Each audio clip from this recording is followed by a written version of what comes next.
को भी गुरु पूर्णिमा की शुभकामनाएं। और बाजार एक अपने आप में एक बड़ा गुरु है, लेकिन मैं आपसे ये जानना चाहूंगा निकुंज, इतने लंबे अरसे से आपने ऑब्जर्व किया है, आपने बाजार में अपना गुरु किसी को माना या उससे कुछ आपने अपने गुरु से क्या सीखा है, कुछ बता सकें अगर?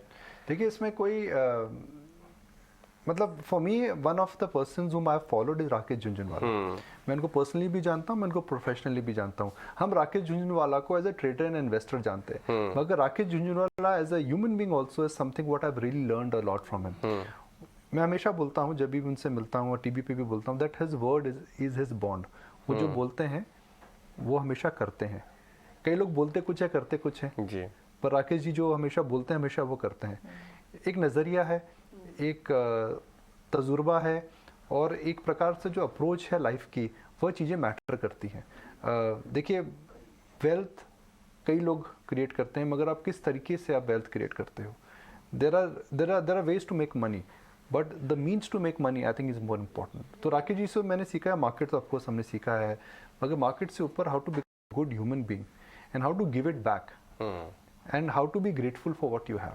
आई think these are most important things. ये आपने अपने राकेश जी को अपना गुरु मानते हैं और आपने चीज़ें सीखी हैं। चलिए बाजार पे आते हैं। एक तरफ बाजार में ये IMF की कमेंट्री ले लीजिए, US मार्केट का प्रेशर ले लीजिए, इस तरह की नेगेटिव चीज़ें, हम लोग ऊपर की रेंज पे भी आ गए हैं, 15,500 से 16,200 पे। दूसरी तरफ अच्छी बातें हैं, क्रूड नीचे आ रहा है। आप बाजार पे इस समय किस तरह टिल्टेड हैं? मैं तो काफ़ी टाइम से पॉजिटिव टिल्ट हूँ। अब सबसे बड़ा क्वेश्चन जो हमारे व्यूअर्स आज शायद पूछ रहे होंगे, भाई क्रूड रात को 9% नीचे है, करेक्ट, SGX निफ्टी 200 पॉइंट भी ऊपर क्यों नहीं है? जब क्रूड ऊपर जा रहा था तो सबने हाहाकार मचा दी थी, क्रूड ऊपर जा रहा है, मार्केट नीचे आने वाला है। तो क्रूड नीचे आ गया है तो मार्केट के अंदर एक प्रकार का त्यौहार जैसी फीलिंग क्यों नहीं आ रही है? क्यों नहीं आ रही है, क्यों लगता है आपको?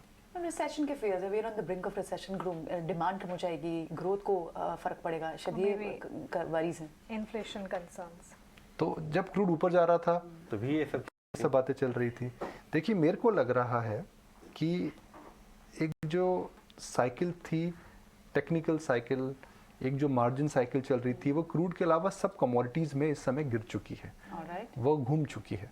क्रिप्टो में सेल ऑफ हुआ है, कॉटन के प्राइसेस नीचे आए, कॉपर के प्राइसेस नीचे आए, चॉकलेट के प्राइसेस नीचे आए, थैंक गॉड कॉफ़ी प्राइसेस भी नीचे आ चुके हैं, और मानसी चॉकलेट प्राइसेस भी नीचे आ गए हैं। तो सब कमोडिटीज़ के अंदर इस समय हम देख रहे हैं कि जो दिशा है वो एक तरह से बदल चुकी है। तो पॉइंट नंबर 1 ये है।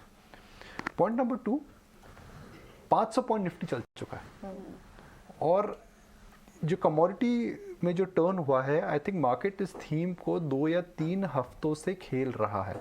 तो उस प्रकार की जो एडजस्टमेंट थी यह भी हो चुकी है। तीसरी बात यह है कि क्रूड भले कि निफ्टी के अंदर गिरावट भी नहीं आई थी, मगर उछाल भी नहीं ज़्यादा आया है। मगर जो उछाल आया है, आप देखिए एशियन पेंट्स में आ चुका है, आप देखिए सीएट टायर कंपनीज में आ चुका है। जिन भी कंपनीज के अंदर कमोडिटी की खपत ज़्यादा है, उनके अंदर 5 से 15% उछाल ऑलरेडी आ चुका है। तो मुझे लगता है कि कमोडिटी सेल ऑफ की जो ये जो ट्रेंड है, ये मार्केट्स बेहतरीन रूप से ऑलरेडी इसको प्ले आउट कर चुका है। ऑलराइट, तो कमोडिटीज़ का ये प्ले आउट हो चुका है और रबर प्राइसेस भी नीचे आए, ये भी एक रीज़न है। बिल्कुल। लेकिन अब जो नंबर्स आ रहे हैं, कुछ उन्हें कैसे आए करें? IT नंबर्स, आप HCL टेक के भी नंबर्स जो आए वो मिक्स सेट ऑफ नंबर्स आए। ऑर्डर पाइपलाइन हालांकि उस सेट पे तो डिसअपॉइंट नहीं किया कंपनी ने, लेकिन अब जो कॉर्पोरेट अर्निंग्स IT के बाद दूसरे भी नंबर्स आएंगे, डेल्टा कॉर्प के नंबर्स अच्छे आए, IT के नंबर्स आप किस तरह से और एक्सपेक्ट करते हैं? इसी हफ्ते में आप माइंडट्री के हैं, टाटा एलेक्सी के हैं, मिड कैप IT से कुछ एक्सपेक्टेशन होनी चाहिए? देखिए IT के नंबर्स अच्छे हैं, मगर नंबर्स इतने अच्छे नहीं है कि मार्केट में इन स्टॉक्स की री रेटिंग होगी। एक त्यौहार की फीलिंग आ रही थी तो 2021 के अंदर, नाम सॉफ्टवेयर या वर्ड डिजिटल, वो स्टॉक के अंदर री रेटिंग हो चुकी थी। इन शेयरों के अंदर एक रेटिंग हो चुकी है, 25 से 30% एवरेज फॉल आ चुका है। HCL टेक 52 वीक लो पर है। तो आपको ये समझना है कि भाई नंबर ठीक ठाक हैं, मगर स्टॉक के अंदर किस प्रकार का मार्केट फैक्टर इन कर रहा है। मगर नंबर्स को देखते हुए मुझे लग रहा है कि लार्ज कैप IT के अंदर डाउनसाइड कम है, मगर अपसाइड भी नहीं आने वाली है। किसी भी बिजनेस के अंदर 2 फैक्टर हम हमेशा देखते हैं, डिमांड और सप्लाई। वाजिब सी बात है। जो डिमांड है, वो जो डिमांड इस समय कम हो रही है, ऑर्डर बुक्स धीरे धीरे कम हो रही है, और जो सप्लाई है उसमें हम देख रहे हैं कि मार्जिन्स प्रेशर में आ रहे हैं और एट्रिशन के चैलेंजेस हैं। तो IT को लेकर के डिमांड बहुत ज़्यादा नहीं हो रही है और जो सप्लाई है उसको देख करके थोड़ा कष्ट है। तो this is not the best time to buy IT. अब आईटी क्या है, जो एक एक्सपोनेंशियल ग्रोथ आई थी, हम अंग्रेजी में जैसे बोलते हैं डिजिटल बिजनेस की वजह से शुगर रश जो आया था, वो शुगर रश मेरे हिसाब से अब खत्म हो चुका है। अब ये 8 से 12% की ग्रोथ का बिजनेस है, पी मल्टीपल्स महंगे हैं। तो आईटी, लार्ज कैप आईटी मुझे लगता है कहीं नहीं जाएगा और मिड कैप आईटी और गिरेगा। ऑलराइट, गुड मॉर्निंग निकुंज। सुबह सुबह शुगर रश, चॉकलेट, कॉफी, सारे के सारे टेम्पटिंग नाम आपने इस्तेमाल कर लिए। जब बारिश हो रही है तो हालांकि हमें चाय और पकोड़ों की बातें करनी चाहिए, मगर मुझे लग रहा है कि हम थोड़ा अच्छी बातें करें। बिल्कुल निकुंज, सबसे पहले तो गुरु पूर्णिमा की आपको ढेरों शुभकामनाएं। किसी भी स्थिति में स्थिर कैसे रहना, दृढ़ कैसे रहना, आपसे यही सीखा है मैंने।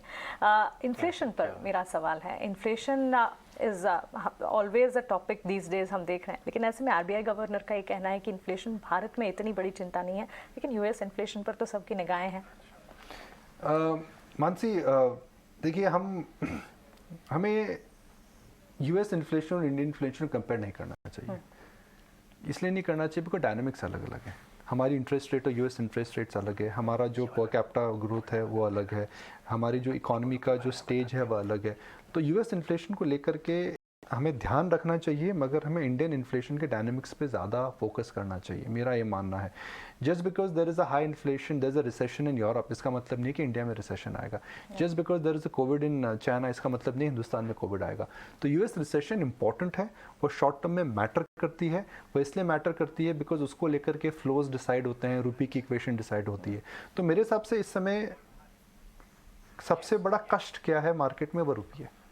जब तक रुपी स्टेबल नहीं होगा, फॉरेन इंस्टीट्यूशनल इन्वेस्टर्स नहीं आएंगे। तो अगर फॉरेन इंस्टीट्यूशनल इन्वेस्टर्स अजय इनको वापस आना है तो रुपी को स्टेबल होना पड़ेगा। मगर जो थीम जिसमें नज़र रखनी है, पीएसयू बैंक्स, नज़र रखिए उस पर। पीएसयू बैंक्स कल से ही बजिंग शुरू भी हो गए थे। इनफैक्ट कैनरा बैंक, बीओबी, वो लास्ट 2-3 दिन में काफ़ी अच्छे मूवमेंट दिखाना शुरू कर दिए। टर्न देखिए, आपको समझना पड़ेगा टर्न कैसे आ रहा है। कमोडिटी ऊपर गया, अब कमोडिटी प्राइसेस नीचे आ रहे हैं। तो सबसे पहले कमोडिटी जब प्राइसेस नीचे आते हैं तो Asian paints, set, Asian paints, set, जो भी कमोडिटी कंज्यूमर्स, एचयूएल, ब्रिटानिया, ये सब ऊपर गए। उसके बाद अब मार्केट बोलेगा जी कमोडिटी प्राइसेस नीचे आ चुके हैं, तो क्या व्यापार बढ़ेगा, क्या साइकिल बढ़ेगी, क्या वर्किंग कैपिटल बढ़ेगी, यील्ड्स नीचे आ रही हैं, तो उसका बेनिफिट किसको मिलेगा, पीएसयू बैंक्स को मिलेगा। तो मुझे लगता है कि पीएसयू बैंक्स पे अब नज़र रखिए। जो कमोडिटी सेल ऑफ का ट्रेड था एचयूएल, एशियन पेंट्स में, वो खत्म हो चुका है। फर्स्ट लेग हो गया, सेकंड लेग पीएसयू बैंक्स पे आएगा, ये आप नजर रखिए। चलिए आगे बढ़ते हैं। धन्यवाद निकुंज। और हमारे